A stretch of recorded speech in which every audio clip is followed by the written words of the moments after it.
Pinatay sa saksak ang isang umunong bully sa Leyte matapos niyang pagtripan ang buhok ng isang lalaki. Tinadtad din ng saksak ang isa pang lalaki sa parehong probinsya dahil sa tuksuhan. Yan at iba pa sa Frontline Report ni Gary De Leon.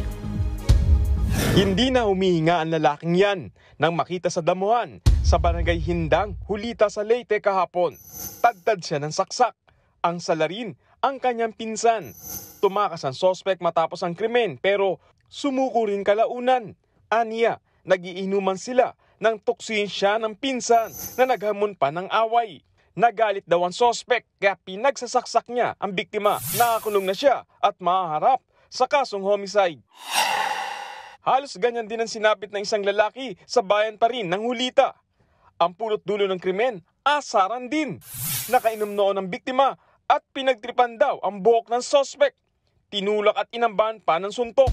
Matapos yan, sinundan daw ng sospek ang biktima sa kanilang bahay. Saka ito pinagsasaksak. Dead on the spot ang biktimang bully raw. Sumuko ang sospek, nakakasuhan ng homicide. Habang sa Hilongos, Leyte, tinaga sa mukha at kanang balikat ang isang lolo. Ang sospek, ang lalaking pinagsabihan niya lang.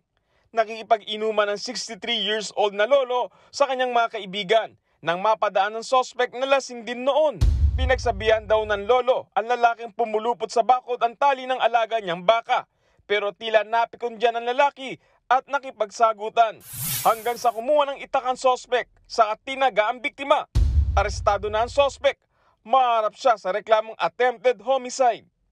Nagbabalita mula sa Frontline, Gary De Leon, News 5. Mga kapatid, Ed Lingaw po, maging maalam at may pakialam sa mga napapanahong balita sa ating bansa. Para sa mas malalimang pagtalakay at paghimay sa mga issue at headlines, tumutok lamang at pag-subscribe sa social media pages ng News 5.